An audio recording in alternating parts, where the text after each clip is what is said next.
उस 16 साल के बच्चे ने ये नहीं सोचा था कि यही लोग इतना पोक करेंगे, इतना ट्रोल करेंगे, इतना वाहियात वाहियात बोलेंगे कि उसको जीने की इच्छा ही खत्म हो जाए। अब क्या आपको लगता है कि मैं वो चीज़ें यहाँ पे नहीं बोल सकता? भाई मैं ओपनली बोलता हूँ, किसी को पोक करने से ना तुम्हारी लाइफ चल रही है। सही बताऊँ तो ओपन चैलेंज कर रहा हूँ, अगर तुझ में इतने गट्स है ना, मेरे को डीएम कर, ठीक है, मेरे से बात कर और मेरे से मिल, तू फेस टू फेस बात कर। Hello guys, good morning. ये एक Q&A वीडियो है और इस Q&A में कुछ ऐसे पॉइंट्स में क्लियर करने वाला हूँ जो कि मेरे ही कुछ करीबी सब्सक्राइबर्स ने बोल रखा है, पूछ रखा है, और उनके इस क्वेश्चन से कहीं ना कहीं मैं भी थोड़ा सा वो हुआ कि यार सच है यार, ऐसे कैसे कोई किसी को भी इतना इस हद तक बुली कर सकता है, इस हद तक वो कर सकता है कि कोई सुसाइड अटेम्प्ट कर ले। तो पहले तो मैं अपने Q&A के कुछ क्वेश्चंस उठाऊंगा क्योंकि ये चीज़ सेम चीज़ मेरे साथ भी हो रही है। आजकल का दुनिया का रूल है, पहले खुद को देखो, बाद में दुनिया जहान को देखो। मैं ये नहीं कह रहा कि इस चीज़ को आप नेगेटिव वे में लेकर जाओ, बट हाँ, खुद पे फोकस करना उतना ही ज़रूरी है जितना कि आप लोग, कुछ बहुत सही लोग होते हैं, सीरियसली बता रहा हूँ, वो बहुत सही लोग होते हैं जो आज के इस कलयुग वाले कलयुग वाले युग में भी वो बहुत ज़्यादा हम्बल होते हैं, बहुत ज़्यादा ही ह्यूमैनिटी लेके घूम रहे होते हैं। तो उतना ह्यूमैनिटी लेके घूमने की ज़रूरत है नहीं, बिकॉज कोई सिंगल पर्सन भी आपको ना, एक जब आपका बुरा टाइम आएगा ना, कोई साथ नहीं देने वाला आपका, और ये रियलिटी है आजकल की लाइफ की। फर्स्ट मैं अपने मेरे व्लॉग्स पे जो सो कॉल्ड लोग कमेंट्स कर रहे हैं, एक तरफा सुन के आके जो कमेंट्स कर रहे हैं ना, मैं उन लोगों को बोलना चाहूँगा, पहले तो आप दूसरी तरफ की कोई भी चीज़ जानते ही नहीं हो, फिर भी आप बक रहे हो। एक बंदे से तो जान ली है सारी चीज़ें, उसने तो अपना रोना पूरी दुनिया के सामने रो दिया, वो उसके 2 आंसू पे पूरी दुनिया बह गई, ठीक है, बट आपको पता ही नहीं है कि दूसरे पर्सन का कहानी है क्या, बट फिर भी आप बोल रहे हो, आपको पता नहीं है फिर भी आप बोल रहे हो। इसी चीज़ से अंदाज़ा लगाया जा सकता है कि एक इंसान को किस हद तक बुली किया जाता है, क्योंकि मेरे कमेंट्स अभी मैं पढ़ने वाला हूँ। इतना गंदा मेंटल कंडीशन कर देते हो आप बंदे का, सामने वाले का, बोल के सिर्फ, कि उसको कुछ और समझ में ही नहीं आता। वो कहता है यार ऐसी दुनिया में रहने से अच्छा ना रहो। तो यार उतना बोलो जितना इंसान बर्दाश्त कर पाए। अनबेरेबल आप बोलोगे तो सामने वाला बंदा ऑब्वियसली वो टूटेगा। चलो मैं कमेंट्स पढ़ना स्टार्ट करता हूँ यार। वो आंटी जी आप बारे में कुछ बोलना नहीं चाहते क्या? अब हम सुनना चाहते हैं। फर्स्ट ऑफ ऑल जो लोग ये बोल रहे हैं ना, हाँ एक सेकंड में बताता हूँ पूरी बात, कि हाँ नौटंकी बहुत है, झूठ भी बहुत बोलती है। मोटी एम्स में इलाज चल रहा है और इसने मॉर्निंग में एम्स के हॉस्पिटल से डिस्कस किया था। एम्स हलवा समझा है, एम्स के प्राइवेट में भी बहुत टाइम लगता है। तुझे ऐसा लगता है व्यूअर्स पागल हैं? एक बात बताओ, जो चीज़ मैंने बोली नहीं आपने सुन कैसे ली? पहली चीज़ तो ये बताओ, मैंने एम्स का नाम लिया कब है? मैंने ये बोला था वहाँ पे, पहले आप एक तो व्लॉग अच्छे से नहीं देखते हो, ठीक है, पहले फोकस्ड होके थोड़ा सा व्लॉग देख लो, और अगर नहीं देखना है तो मत देखो यार, ठीक है, बट ये गंद मत फैलाओ, ठीक है, क्योंकि आपके एक कमेंट के चक्कर में जब दूसरा बंदा आता है ना, वो भी सेम कमेंट पढ़ता है ना, तो कहता है हाँ बोला ही होगा तभी तो इसने लिखा है यहाँ पे आके। बट नहीं, अगर आप लोगों को ऐसा लगता है कि जो कमेंट लिखा है वो चीज़ बोली गई है, बिल्कुल रॉन्ग हो आप लोग, क्योंकि ये चीज़ तो मैंने बोली नहीं है भाई। सच बात है, मैंने कुछ ऐसा नहीं बोला कि एम्स में अपॉइंटमेंट एंड ऑल। मैंने बस ये बोला था तबीयत बहुत ज़्यादा ख़राब थी, मैं हॉस्पिटल लेके गया था। एम्स कहाँ से आ गया बीच में? कहाँ से आया? उनका इलाज जो चल रहा है वो एम्स और मुंबई से चल रहा है। ये ज़रूर मैंने अपने किसी पिछले व्लॉग में बोला होगा। अभी कहाँ से आ गया एम्स बीच में? सुनने की अगर क्षमता आपकी थोड़ी सी ख़राब हो गई है तो आप उस चीज़ को ठीक कराओ, ना कि यहाँ पे आके गंद बको।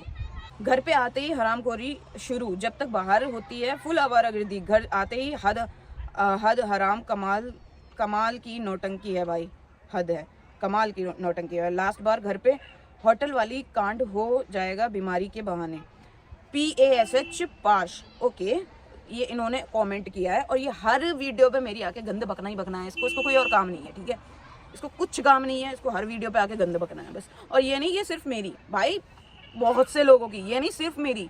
ये जो गंद बकने वाले होते हैं ना, ये किसी एक पर्टिकुलर पर्सन को ना गंद तब तक बकते रहते हैं जब तक वो पूरी तरह से टूट नहीं जाता। और जब ये टूट जाता है तो उसके बाद भी सो कॉल्ड सोसाइटी के कमेंट्स पता है क्या आते हैं? अच्छा हुआ मर गया, आऊँगा मैं टॉपिक पे अपने, रुको। अभी तो नाना के मरने पर 100 लोग पहले तमीज़ कर लो, किसी के मरने की बात कर रहे हो तुम, हाँ? किसी की मौत का मजाक बना रहे हो तुम। भगवान ना करे कल को तुम्हारे घर में ऐसा हुआ ना तो पता नहीं तुम क्या कर दोगे। अभी तो नाना के मरने पर आवारागर्दी की, अब शायद इसके ऊपर होगी। अब तो तेरे व्लॉग का अंतिम दिन चल रहा है, बाद में राम राम सत्य कर ले थोड़े दिन। मेरे व्लॉग का अंतिम दिन चल रहा है ना तो ये मेरी हेडेक है, तेरी नहीं है। जो तू बकने आ रही है ना, अगर तुझ में इतने गट्स हैं, ओपन चैलेंज कर रहा हूँ, अगर तुझ में इतने गट्स हैं ना, मेरे को डीएम कर, ठीक है? मेरे से बात कर और मेरे से मिल, तू फेस टू फेस बात कर। अगर इतना तुझ में गट्स है तो, अगर छोड़, तू तो शायद से तू वो कीचड़ है ना जिसको ना अगर हम पास से भी गुजरेंगे ना तो भी वो लग जाएगी। समझ रही है तू? किसी ने बोला है, सृष्टि जैन ने बोला है, अब वो ब्लॉग डिलीट करके उसका टाइटल यहाँ डाल दिया, कंट्रोवर्सी का इसको कोई काम नहीं है। अगर मेरे को कंट्रोवर्सी करनी होती ना, ओ बहन सुन ले अच्छे से, अगर मेरे को कंट्रोवर्सी करनी होती ना डायरेक्टली वीडियो करता, मैं डायरेक्टली वीडियो डाल देता यहाँ पे। कंट्रोवर्सी तो क्या तुम लोगों की जल के सुलग के ना 6 हो जाती, समझी? कंट्रोवर्सी करनी होती मुझे तो, मेरे को घंटा फर्क नहीं पड़ता इन चीज़ों से, ठीक है? कंट्रोवर्सी में वो लोग फंसते हैं, मैं सही बताऊँ तो कंट्रोवर्सी में वो लोग आना चाहते हैं। मैं क्यों नहीं आया, मैंने क्यों वीडियो प्राइवेट की, ये मेरी पर्सनल चीज़ थी, पहली चीज़। और दूसरी चीज़, वीडियो प्राइवेट मैंने नहीं की, मैं क्लियर कर देता हूँ। Video private, video delete, video private जो भी हुआ है वो मैंने नहीं किया। वो इसलिए किया गया क्योंकि वहाँ पे कुछ शो हो रहा था और वो चीज़ हमें नहीं चाहिए थी कि हमारे व्लॉग्स में शो हो जाए। अब क्या आपको लगता है कि मैं वो चीज़ें यहाँ पे नहीं बोल सकता? भाई मैं ओपनली बोलता हूँ, किसी को पॉक करने से ना तुम्हारी लाइफ चल रही है, सही बताऊँ तो। खुद तो तुम रोडों पे पिट के आओगे, पर अगर किसी की लाइफ में किसी का ब्रेकअप भी हो जाता है तो तुम उसका भी मजाक हल्ला गुल्ला उड़ाने लगते हो। पहले तुम इंसानियत लाओ अपने अंदर, ठीक है? बाद में तुम चीज़ें बोलो। एक बंदे का ब्रेकअप हो चुका है, वो मेंटल कंडीशन कौन सी कंडीशन से गुजर रहा है तुम्हें वो नहीं दिखा, राइट? वो इतने टाइम से जल रहा है, भुन रहा है, उसकी लाइफ की धज्जियां उड़ी पड़ी हैं। अगर वही बंदा आज की डेट में यहाँ पे खड़ा होकर बोल नहीं रहा होता ना तो यहाँ पे तुम ही लोग होते जो RIP लिख रहे होते, क्योंकि उन लोगों को उससे भी हैशटैग कंटेंट मिल रहा है ना। क्या सिंदूर मंगलसूत्र क्या बना रही थी आप बहन जी? हाँ, क्या बना रही थी? सिंदूर और मंगलसूत्र जेब में लेकर घूम रहे हैं, ये कर रहे हैं, वो कर रहे हैं। अरे इतना पोक किया है ना मुझे, इतना पोक किया गया है ना मुझे, मैं तो बोलता नहीं हूँ यार। जिस दिन मैं बोलने पे आया ना, बताओ, एक इंसान को इस हद तक पोक करो, इस हद तक पोक करो, जितना वो आपको रिप्लाई नहीं दे रहा है ना, जिस दिन वो बोलने पे आएगा ना तो आपकी धज्जियां उड़ा सकता है वो। समझ रहे हो? जो आपका सो कॉल्ड फोन आया था ना, प्लीज आप मेरे छोटे भाई की तरह हो, आप यहाँ पे ये चीज मत बताना। गलती कर दी थी मैंने उस टाइम पे नहीं बता के, मुझे तो बता देना चाहिए था उसी टाइम पे। बट क्या, अगर कोई मुझसे कुछ बोलता है ना तो गलती तुम्हारी भी नहीं है, एक्चुअली गलती मेरी है, गलती मेरी है। अगर कोई मेरे से कुछ बोलता है ना तो मैं उसको ना सर आंखों पे रख लेता हूँ। छोटी सी लॉजिकल बात है, क्या मैंने आप लोगों को कभी बताया कि एक रूम के अंदर मैं क्या कर रहा हूँ? क्या मैंने कभी आप लोगों को वो सिचुएशन दिखाई? एक गर्लफ्रेंड बॉयफ्रेंड के बीच एक टाइम होता है, मैंने क्या वो चीज़ें दिखाई आपको कभी? जब मैंने वो चीज़ें नहीं दिखाई तो मैं खुलेआम, इसको किसी टाइम पे हमने कुछ माना होता है ना, उसके खिलाफ जाके नहीं बोलोगे, ठीक है? और हाँ, एक चीज़ और यहाँ पे क्लियर कर दूँ, बहुत बकना हो गया। सस्ता वकील ना तुम पे इतना महंगा पड़ेगा एक टाइम पे, अगर अपने पे आ गया ना वो सस्ता वकील तो तुम पे बहुत महंगा पड़ जाएगा। और ना हर किसी के गूदा नहीं होता है कि जो तुम बोल रहे हो ओयो में जाके, मतलब ओयो में टाइम स्पेंड करते हो, तुम तो होटल्स में ही रहते हो, तुम तो ये करते हो, तुम आवारागर्दी करते हो, तुम घूमते फिरते रहते हो। भाई अगर तुम्हारे अंदर दम है तो तुम भी घूमो फिरो, मैंने मना किया? तुम्हारे अंदर दम है तो तुम भी 1 महीने होटल का बिल दे के दिखाओ, मैंने मना किया? अब तुम्हारी जल रही है तो इसमें मैं क्या कर सकता हूँ यार? और किसी की बीमारी का मजाक उड़ाने से पहले ना, भगवान ना करे खैर, कि तुम्हारे आसपास अगर तुम्हारे घर में या तुम्हें खुद वो चीज़ हुई ना, मैं लिख के देता हूँ तुमसे ना हो पाएगा बच्चे। जितना वो पॉजिटिव है ना, जितना वो पॉजिटिव है, जितना वो हंसती रहती है, जितना किसी चीज़ को फेस आउट करके भी, उस चीज़ से गुजर के भी वो एक पॉजिटिव वाइब्स देती है ना सबको, तुमसे कभी नहीं हो पाएगा। क्योंकि तुम तो अच्छे खासे होकर के भी पॉजिटिव वाइब्स किसी को दे ही नहीं सकते।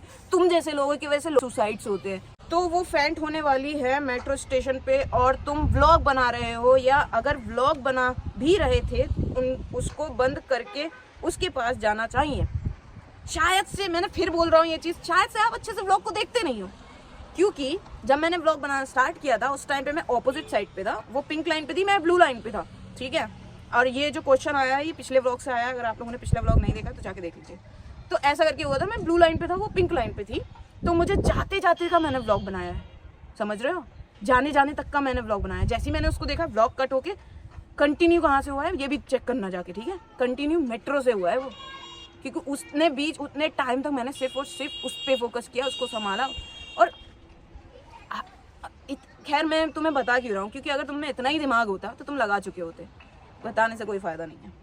Bro, let me say something. It's for your good. Only just make clear that you are not cheated on anyone. You are not the villain. People just trolling and commenting hate without even knowing anything. You guys even know how it feels whenever he and her GF sees your disrespectful comments. Be kind and nice. It's cost nothing. It's her life, her decision. Why so much interference? And you all know his personal life, क्योंकि उन्होंने declare करा है, पहले से allow किया है, तब नहीं बताया होता तो नहीं पता होता ना कुछ। At least he is honest, just wanna say keep growing and going.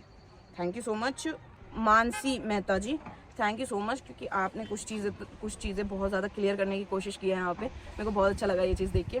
और यहाँ पे मैं भी एक चीज़ क्लियर कर दूँगा कि ऑब्वियसली मैं ओपनली बोलता हूँ, आप लोगों को शायद से ये चीज़ डाइजेस्ट होती नहीं है, बट मैं बोल देता हूँ कि मैंने किसी को भी चीट नहीं किया, और ये रियलिटी है मेरे रिलेशनशिप की भी ये रियलिटी है, और हर चीज़ की। मैंने कभी किसी को चीट नहीं किया, मैंने कभी किसी को यूज़ नहीं किया, मैंने ना मैंने चीट किया है कभी किसी को।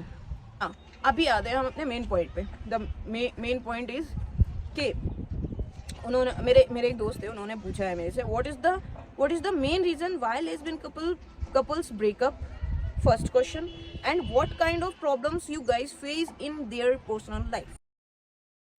What kind of problem you faced as tomboy, and what is best thing you feel as a tomboy who have supportive friends, family and girlfriend. Okay, face तो यार बचपन से ही करते हैं, बचपन से ही बहुत कुछ फेस करना पड़ता है एज अ टॉमबॉय, कि बहुत सारे। मेरी दादी मेरे से क्या बोलती है पता है, मेरी दादी की बताता हूँ मैं।